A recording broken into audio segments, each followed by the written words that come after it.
So you clicked on this video saying, what the heck is he thinking?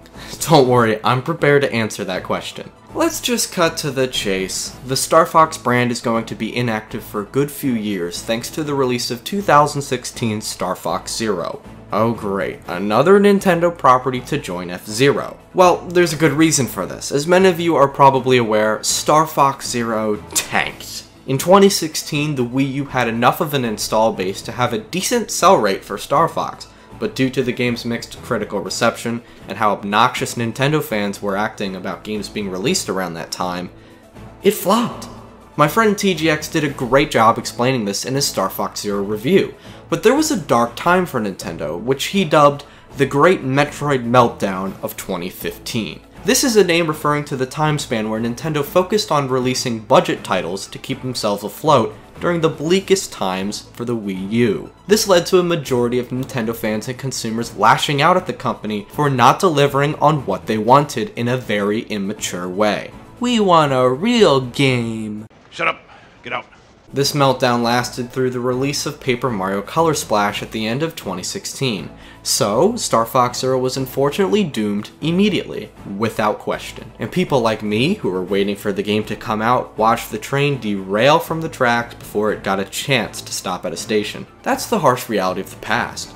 Now, after Zero's release, Shigeru Miyamoto has gone on record in an interview saying that he aims to work harder at making Star Fox popular. He even went to say that he wants Fox McCloud to become a household name.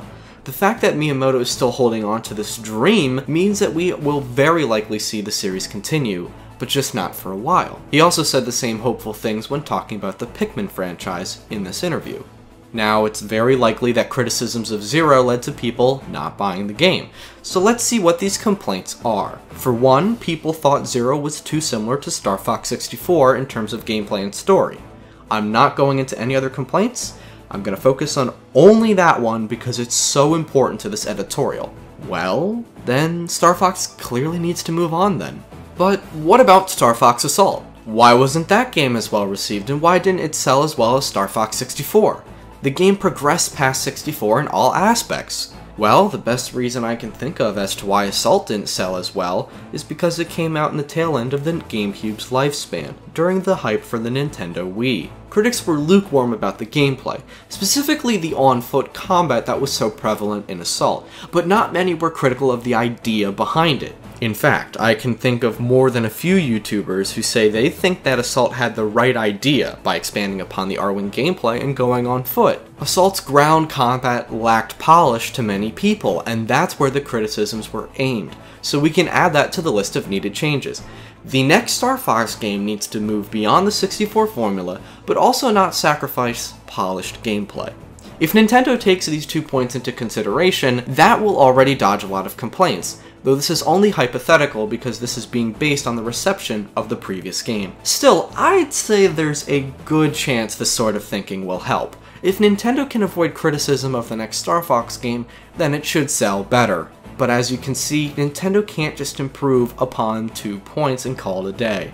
No, Star Fox needs to do something grander for once. Yes, even more than Assault. While I may not be accounting for a reasonable budget, or reasoning to use said budget, keep in mind this video isn't concerned with anything except what I believe will put Star Fox on the map. This video is aimed at explaining how Star Fox can develop in both story and gameplay to reach new heights that would in turn attract new people to the series and expand beyond the 64 formula that's been used to death.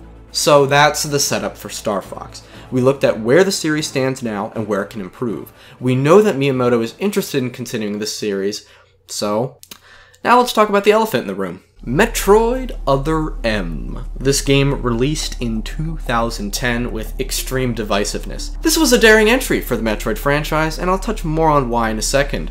Some people loved the story and gameplay. Some people hated the story and gameplay. Some people loved the story and hated the gameplay. Some people hated the story and loved the game. I think I repeated myself in there, but you get the point. Oh, wait a minute. I forgot, some people hated everything. Oh, that was most of the Metroid fans. See, the overall consensus was mixed, with critics taking up the higher ratings, while fans gave lower ratings. The game is currently sitting at a 79% on Metacritic, which isn't bad at all, with some outlets giving the game 8s and above. But let's not act like critics are more accurate than fans. Metroid fans are picky, just like a lot of fans of anything. I will not touch on any claims about Other M that I find invalid, untrue, or just plain stupid in this video. I will take the exact same approach as I did with Starfox Zero just a few minutes ago. The biggest complaint of Other M is the focus on an in-depth story, a sharp contrast to the clever and subtle Metroid stories of the past, in addition to a shifted focus towards linearity in gameplay. Metroid Other M's story takes a few things in odd directions, has a couple places of unbalanced pacing, and a few things that I too rolled my eyes at.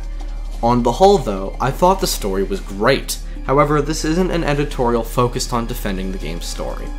Other M, as I said before, was a daring entry that took many risks. From a story perspective, the game told a mysterious and unsettling story aboard an abandoned GF ship. Other M wasn't afraid to tell this story by interrupting gameplay, with fully animated, and when needed, voice-acted cutscenes. A lot of the game's score was also composed to play in line with these cutscenes, and some of them were long. Not Metal Gear levels of long, of course, but certainly up there. Let's pause here and go back to Starfox.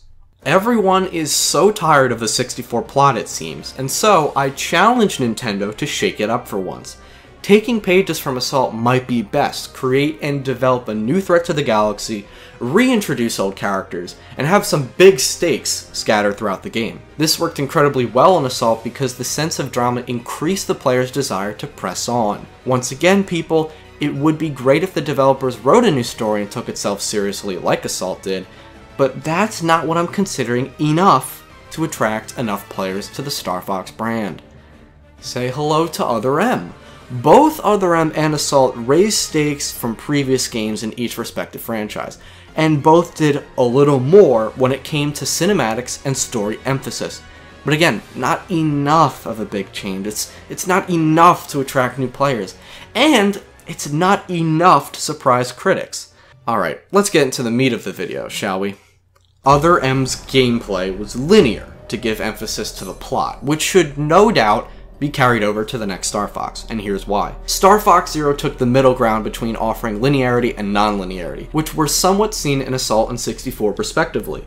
It's a no-brainer that more linear games are able to have more fleshed out stories, so in order to make this fusion of ideas work, the next Star Fox game needs to go in a straight line. Zero was restrained by its attempt at accommodating for both styles, and was also heavily restrained for being a reimagining of 64. There's no denying that pure linear level progression and gameplay has its downsides, but if we are trying to give Star Fox the Other M treatment, then we need to. Other M took advantage of its linearity in a few ways, in fact. The first, and my favorite, are these over-the-shoulder investigation segments that remind me an awful lot of Batman Arkham Asylum. These were used during times of intensity or high levels of dangerous atmosphere. If ground missions come back in the next Star Fox game, this can easily be adapted. Now please don't get me wrong, I'm not saying Star Fox should take those horror-themed moments from Other M. That doesn't jive well at all with Star Fox. But this is a case of taking an element from Other M, but also adapting it to fit the Star Fox franchise before we add anything else to the table. I've always seen the Star Fox cast as well-developed characters, but you kind of have to reach into inferring to do so. What I mean is, you don't see these characters say a lot of things that actually mean a damn. Assault being excluded here. I've always just believed that Fox was multi-layered, but I don't see enough of that in any of the games. Point is, a big budget, cutscene heavy experience like Other M will undoubtedly fix that. It makes sense to choose Other M as a template for characterization because it can be modified for the case. Let's modify this Star Fox Other M game we're talking about. Let's limit the use of interruptive cutscenes and sometimes use cutscenes played out during gameplay. Aha! Star Fox Zero already did this well. Now we just need to add big budget cutscenes in between to flesh out the characters and plot. This is yet another way to give Star Fox's plot Other M treatment while also supplementing the adaptation of Other M's horror moments, which are being dumbed down to fit the franchise we're adapting to. Now, it wouldn't be right of me to pose these claims to the audience if I didn't cover the downsides, or specifically how this could backfire completely.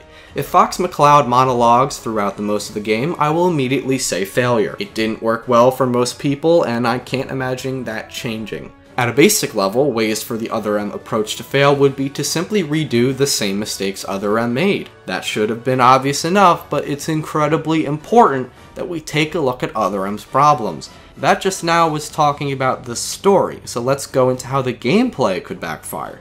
The Starfox fanbase is sensitive to change, so I would suggest slowly introducing new gameplay mechanics. This is one aspect of Assault that fails miserably. The game starts out with a completely on-rails level, familiar Arwing gameplay, but then immediately dumps you on foot for the next mission with no heads up. This must have alienated hundreds of Starfox fans at one time, and it's hard to deny how stupid of a decision that was.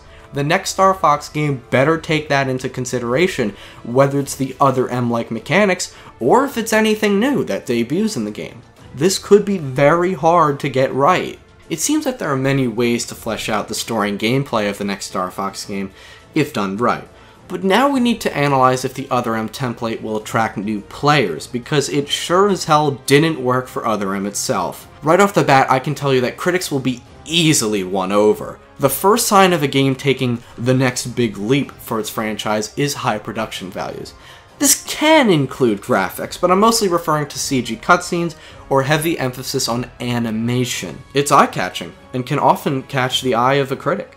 If the critics like what they see during the release of trailers, they will hype up the game, and here is exactly where new players will become invested. I think by this point I would be repeating myself on these topics, so I think we should close this one out. This video was focused on explaining what Starfox should take from Other M and why the series needs to. To review, Star Fox Zero wasn't well received and was criticized for things that the Other M template can remedy and take the series to the next level at the same time. This isn't to say that taking cues from Other M is the only way for the next Star Fox game to become a success. That would be foolish of me to say. But while it's risky and doesn't account for a budget, it opened my mind while writing this editorial, and I hope it opened yours as well. At the end of the day, whether you liked Other M or not, I think it has a lot of ideas that jive well with Star Fox. To tie this all together, I'd like to envision this game we've been building. The next Star Fox game should have fully animated, preferably CG cutscenes between missions, and should continue to add dynamic angles to explain events like how Zero did. The plot can take itself seriously like Assault, but avoid going too far with it. The dialogue should tackle the characters' dynamics more directly, and shouldn't always be so meaningless at the same time.